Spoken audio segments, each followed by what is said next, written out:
Bener nggak sih? Ini aku beli yang plus kencur sama... benar. Kamu ngapain sih? Aduh, Bay, ini nih aku lagi bingung. Mukanya asem banget. Iya, lagi bingung. Bentar lagi kan teman aku datang nih ya ke Jogja.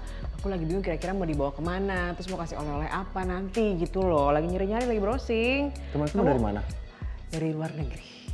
Sombong amat. Bule. Jadi harus spesial gitu loh. Jadi aku pusing nih mau kasih apa, mau dibawa kemana gitu loh. Banyak sih tempat sih. Oh iya? Banyak. Kamu Nanti, ada rekomendasi? Mau bisa bantuin, kasih solusi, coba. Gampang. Apa? Oleh-oleh. Kebetulan apa? ini aku habis beli nih. Apaan ini kok lucu banget kayaknya?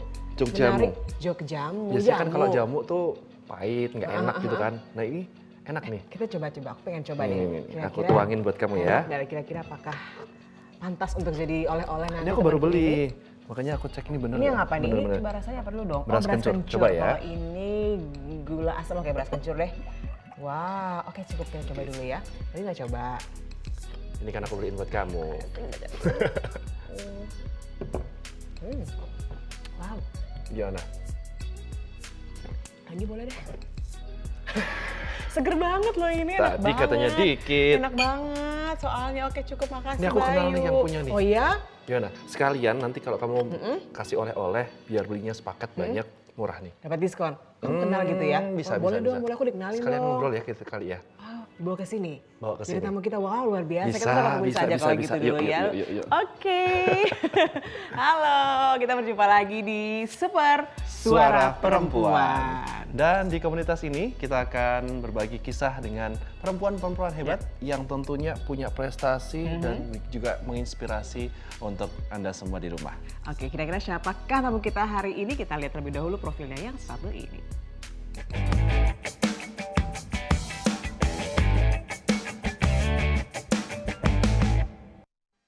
Anindya Rizky Monica atau yang akrab disapa Monik adalah sosok perempuan muda yang humble, ceria, dan inspiratif. Monik juga merupakan sosok yang sangat peduli dengan isu kesetaraan gender dan woman empowerment.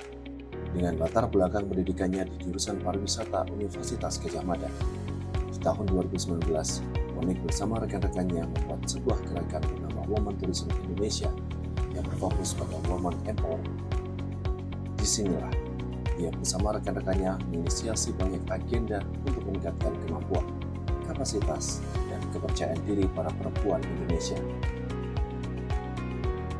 Salah satunya dengan tajuk WTID Talk yang mengajak banyak sosok perempuan hebat untuk berbagi kisah suksesnya dan menjadi inspirasi bagi para perempuan lain. Selain itu, di tahun yang sama Monik juga membuat sebuah bisnis bernama Jogjamu bersama dengan sahabatnya.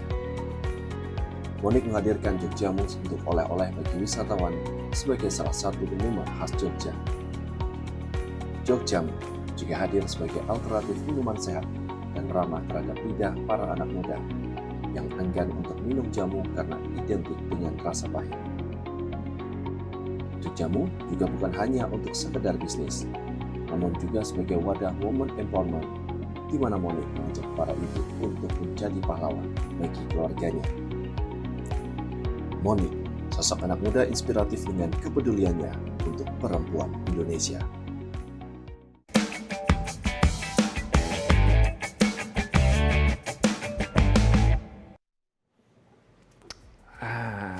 Ini dia. Tuh kan udah aku undang langsung, Wow, yang langsung punya ya. Jogjamu langsung datang ke sini. Gimana? Cantik sekali hari ini karena minum Sakti jamu kan? tiap hari, jangan-jangan ya kan. Jogjamu. Tuan Putri sudah saya bawakan. Dikenalin dong temennya. Mau kenalan dulu nggak? Dikenalin dong. Iya, namanya siapa?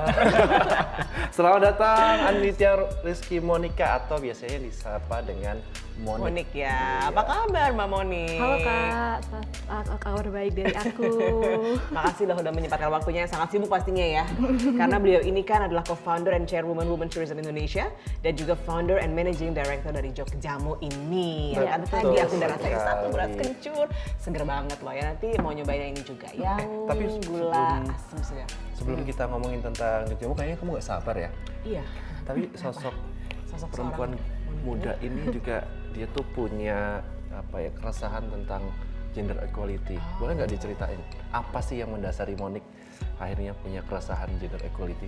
Oke. Sebelum minum jamu ya Kak ya. Masih banyak tenang Oke, aja ya. masih banyak ya.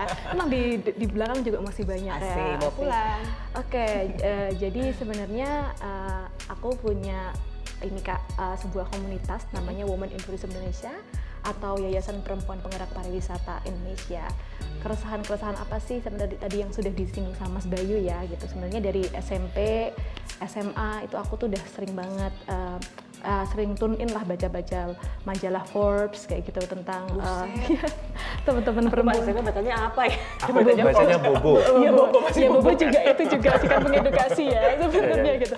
Salah satunya Forbes gitu, lihat profil-profil perempuan keren gitu kayak seneng aja gitu dan rasanya langsung kayak energized gitu loh baca-baca kayak gitu ya.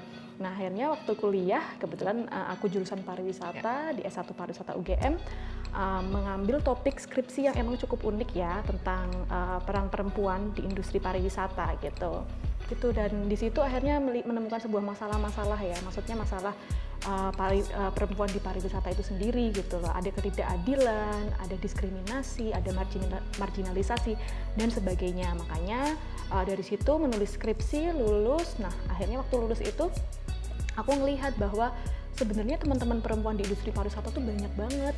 55% pekerja pariwisata itu adalah perempuan, tetapi tidak diakomodir dengan baik. Masih banyak ketidakadilan yang sudah tadi aku sebutkan. Makanya aku mencoba membuat sama partner aku namanya Laras, itu adalah Women in Tourism Indonesia yang harapannya ini bisa menjadi wadah inspirasi dan aspirasi untuk teman-teman pekerja perempuan di industri pariwisata gitu Kak. Itu keresahan dari situ ya. Kemudian setelah didirikan apa aja kemudian dilakukan oleh Monique dan juga teman-teman di WTID ini? Gitu.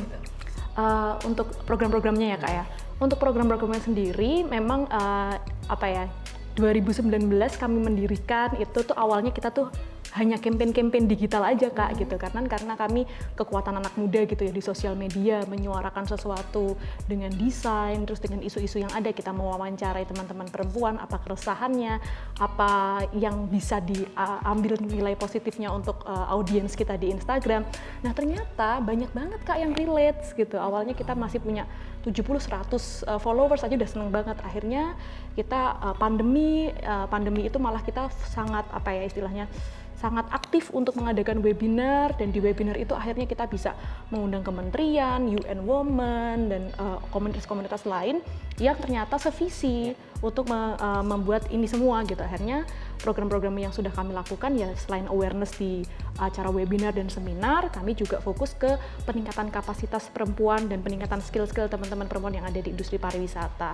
Selain itu kita juga mengadvokasi nih beberapa isu-isu perempuan yang ada di industri pariwisata, kayak misalnya kekerasan gitu, pelecehan kayak gitu yang juga kami akomodir di kanal-kanal informasi kami, dan juga kami membuat ruang aman untuk mereka, seperti itu salah satunya. Berarti untuk respon masyarakat secara luas terutama para perempuan ini sangat baik ya sebenarnya. Iya, sangat baik dengan sangat relate sih, itu yang kaget itu ternyata ada aja yang relate gitu.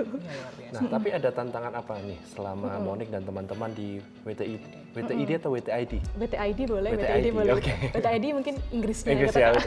Di WTID selama ini dari 2019 berarti iya. sudah 4 tahun berjalan. Tantangan yang paling besar untuk melaksanakan program-program itu apa sih? Oke, kalau untuk tantangannya sendiri ya Kak ya, mungkin kalau dari saya ya sebagai founder itu tuh mungkin lebih kayak gimana kita bisa akses tuh funding aja sih gitu, karena semua hal-hal yang sudah kita lakukan sampai segini itu semua kerja kolektif Kak, benar-benar kolektif, swadaya, dan belum access to funding itu masih limited di kami gitu. Meskipun kami dari background yang mungkin teredukasi gitu untuk bisa mendapatkan akses itu seharusnya gitu, itu aja masih kesulitan kami. Makanya kadang-kadang kami berpikir, kami kontemplasi gimana teman-teman kami yang di grassroots tuh Kak, yang maksudnya di pariwisata tapi di dalam pedalaman di tempat 3T itu mungkin akan jauh lebih sulit juga dibandingkan kami untuk gitu. Aksesnya. Iya, makanya itu dengan kerja kolektif kami bisa merangkul teman-teman perempuan gitu yang mungkin dari daerah-daerah remote area gitu untuk bergabung di acara kami, event itu acara Zoom online yang kadang-kadang sinyal aja mereka harus ke tempat balai desa gitu. Itu tuh hal-hal yang sangat unik yang bisa kita lakukan. Tapi dengan itu akhirnya saya senang sekali sih teman-teman perempuan yang dari luar Jawa itu juga bisa tersuarakan gitu, meskipun mereka sebelumnya belum pernah punya wadah untuk bercerita, untuk sharing knowledge Dan kayak gitu. akhirnya menemukan Iya. WTID ini WTID. Iya, ya. betul. Gitu ya. Penasaran nih ke depannya nanti kira-kira nih apa lagi nih planning dari Monique di WTID ini? Oke, kalau di Women in Tourism Indonesia sendiri, ini excited banget sih kalau aku ngomongin soal program ya gitu. Soalnya nanti ke depannya kami akan mengadakan peningkatan kapasitas offline ya untuk teman-teman di industri pariwisata ya. Ya dari desa kita akan merangkul UMKM, dan juga desa wisata untuk ngadain sebuah program semacam inkubasi gitu yang nanti bawah namanya WTID gitu. Karena kebetulan kita juga sedang ada kolaborasi nih upcoming sama Wisely, sebuah lembaga lembaga dari US juga gitu. Rencananya gitu, rencananya seperti itu. Doakan saja ya. Keren. Oke, nanti kita lanjut lagi karena masih banyak nih yang kemudian dilakukan juga selain di WTID ada Jogja ini. Bilang aja kamu pengen Pengen, ngomongin ini pasti. kan. Sambil nyobain ya, kita lihat satu ini dulu. Bisa, kami akan kembali sesaat lagi.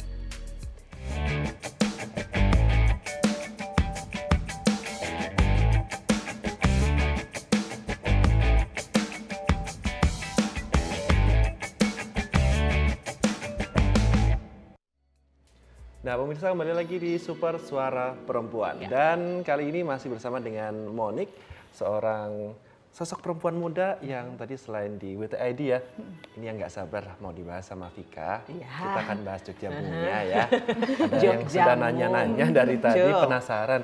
Ini kan berdiri di tahun yang sama. Berarti ya.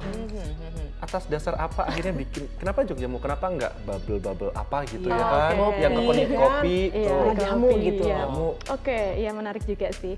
Iya, selain tadi mendirikan Women in Tourism Indonesia di waktu yang sama tuh mungkin karena pengen produktif aja gitu ya, pengen melampiaskan sesuatu Produktif sebagai anak sekali ya. muda gitu Iya, ya di umur-umur segitu yang mungkin lagi krisis-krisisnya gitu ya. Alhamdulillah memang aku ini punya usaha keluarga gitu Kak. Gitu. Jadi ada, makanya kalau di Jogjamu itu kan ada sejak 1950. Nah, berarti emang Sebentar. Ini aku baru beli, jadi aku nggak tahu nih. Oh iya, sejak 1950. Iya, usaha jamu gitu. iya, jadi keluarganya. nenek usaha jamu sebelumnya dari buyut, terus nenek ke mama Turun gitu, temurun ya. turun temurun gitu. Nah, aku punya partner, aku nggak sendiri di sini, namanya Tania. Nah, itu Tania ngajakin nih, gimana sih kalau misalnya kita tuh jualan jamu, kita rebranding jamu Eyang kamu gitu untuk oleh-oleh dari Jogja, karena dia kan punya tour dan dia melihat bahwa jamu ini bisa menjadi sebuah peluang dan alternatif oleh-oleh selain bakpia, gudeg, kipo dan lain-lain yang ada di Yogyakarta. Kan belum ada nih yang minuman gitu loh, Jadi selain jamu kekinian ya. Iya, bener gitu. Kayak gitu. Ternyata behind story-nya seperti itu Iya, ya. kan kita juga anak pariwisata gitu ya, terus ngelihat peluang itu untuk oleh-oleh dan sebagainya. Jadi waktu itu pas awalnya responnya seperti apa tuh masyarakat? Langsung wah Iya. heboh gitu. Iya. Langsung banyak yang pingin bawa ini sebagai oleh-oleh gitu. Iya, sebenarnya ini juga lucu sih. Mungkin aku akan sedikit cerita waktu buat Jogjamu ini kan awalnya kayak gampang nih, kayaknya kan tinggal dibungkusin aja tuh, dibungkusin aja. Enggak, ternyata kami harus karena kami nggak ada background teknologi pangan dan sebagainya, kita harus riset 6 bulan dari hulu ke hilir gimana cara ngambil cari rempah-rempah yang bagus. Ternyata selama ini aku tinggal sama Eyang tuh nggak terlalu ngeliatin banget tuh harus rempah-rempah yang kayak gimana gitu. Jadi istilahnya kayak ngopeni resep Eyang aja itu ternyata tidak semudah itu, dan akhirnya membuat Jogjamu ini itu ya awalnya juga ada pahit-pahitnya juga, kurang manis, dan menemukan formula-formula itu sekitar 6 bulan. 6 bulan ya baru menemukan formula yang pas. Tadi aku udah nyoba dan memang pas banget sih. Tapi Iya. itu setelah 6 bulan Setelah trial and error ya. Trial and error. Iya. Wow. Tapi setelah menghadirkan Jogjamu gitu loh, minuman jamu yang identiknya itu pahit, nggak Iya. enak, Nah. anak muda anti, di tengah gempuran perkopi-kopian lah dan minuman-minuman yang kekinian lah gitu. Gimana cara bertahan Monique dan Oke. teman-teman yang ada di Jogjamu? Iya, Jadi gini, memang Jogjamu ini tadi itu kan kita kan memang menyajikan ini sebagai oleh-oleh dan kami memang tahu segmen kita tuh adalah orang-orang yang pastinya mungkin kurius ya atau mereka wisatawan kurius pengen sehat gitu dan sekarang kan tren-tren sehat itu kan juga sudah mulai naik gitu ya dan itu akhirnya kita membuat jamu itu kan sebagai minuman sehat gitu loh. Sebenarnya jamu itu ada dua Kak. Ada jamu sebagai pengobatan dan jamu sebagai minuman. Nah, kalau Jogjamu ini kami emang segmen sebagai minuman yang harapannya kami tuh kasih awareness dulu nih ke orang-orang bahwa jamu ini tuh enak, tidak pahit, manis pakai gula Jawa tanpa bahan pengawet dan yang penting kamu sehat kayak gitu. Jadi itu sih yang kami tanamkan ke masyarakat. Makanya jamu ini, Jogjamu ini easy to drink gitu karena dia oleh-oleh dan bisa dinikmatin sama siapa aja, terus nggak pahit dan sebagainya. Banyak soalnya konsumen-konsumen Jogjamu yang bilang, enggak Kak, enggak dulu aku nggak minum jamu pahit, saya trauma gitu dicekokin. Minum jamu kayak, wah enak ya ternyata kencurnya harus tambah gitu. Kan? Ya, gitu. Tapi ada berapa macam yang dibuat di Jogjamu ngomong-ngomong? Oke, kalau di Jogjamu sendiri ya kita saat ini punya 3 varian. Ada beras kencur manjur, ada kunir asam legit, sama gula asam seger.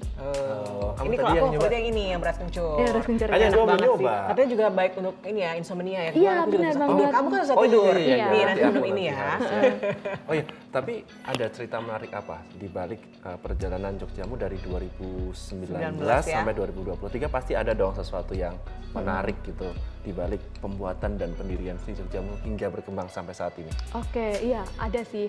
Jadi Jogjamu ini memang dibuat ya, itu kan kita juga lihat ya dengan niat yang baik ya, insya Allah dengan niat yang tulus juga gitu ya. Dari ketidaktahuan kami dan keterbatasan kami tentang teknologi pangan gitu dan sebagainya. Itu adalah apa ya, bagaimana kita tuh berkembang ternyata mendirikan bisnis itu tidak semudah gimana ya, kayak wah cuan-cuan doang nih, enggak. Ternyata gimana kita juga bisa retain customer, tapi juga kita bisa retain karyawan lepas yang ada di dalam kami juga yang sudah ikut dari kami, sama kami, bantuin produksi itu dari since day one gitu. Nah ini mungkin ada cerita menarik ya gitu. Kira-kira kita sudah ada karyawan lepas tuh sekitar 4 yang diproduksi gitu. Nah awalnya tuh memang mereka ibu-ibu rumah tangga yang emang tidak bekerja gitu.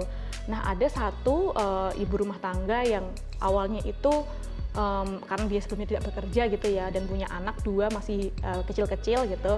Nah itu awalnya mendapatkan semacam tantangan gitu, tantangan gitu dari suami bahwa ya ini kan kamu harusnya ngurus rumah dan sebagainya gitu. Dan itu sempat deg-degan juga sih, aduh gimana ya gitu kita kehilangan karyawan gitu. Tapi ternyata ini adalah hal-hal yang cukup menarik juga gitu. Akhirnya kita coba bisa merangkul juga suami dari ibu tadi Langsung gitu. ya, Iya. suami istri gitu justru Suami ya. istri gitu. Jadi kita tidak hanya empower women tapi empower household gitu.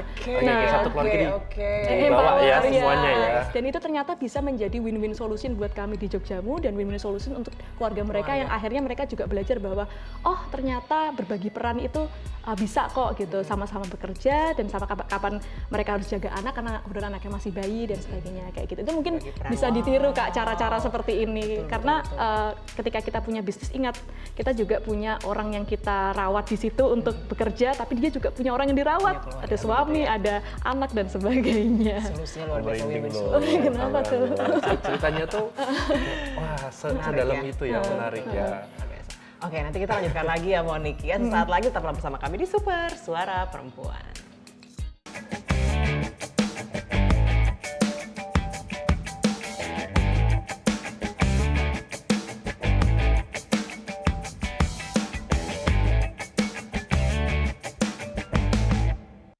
Jadi ini kan 2019 ya dibuatnya itu pas pandemi ya. Pandemi. betul Justru ini jadi banget. peluang ya karena orang lagi nyari-nyari Iya minuman-minuman sih, sehat ya waktu betul, itu ya. Betul, emang ini menarik juga sih.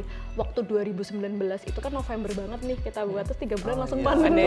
Betul. Pandemi di rumah aja gitu. Jadi penjualan nurun atau naik? Naik kayaknya nih. Sempet naik gitu, terus habis itu kestagnan lagi gitu. Karena awalnya kan kita banyakin bisnis to bisnis ya, karena dia adalah oleh-oleh, jadi welcome drink di perhotelan dan juga di tour and travel kayak gitu. Terus akhirnya sempet ada ya bisnis to bisnis kita yang nggak jalan gara-gara itu. Tapi akhirnya kita mantepin di bisnis to customer waktu pandemi seperti itu. Dan jalan dengan sangat baiknya pada saat pandemi justru Iya, mau gimana pun harus jalan gitu, survive dan konsistensi itu kuncinya. Nah, selain tadi ada permasalahan tentang salah satu karyawan, Iya.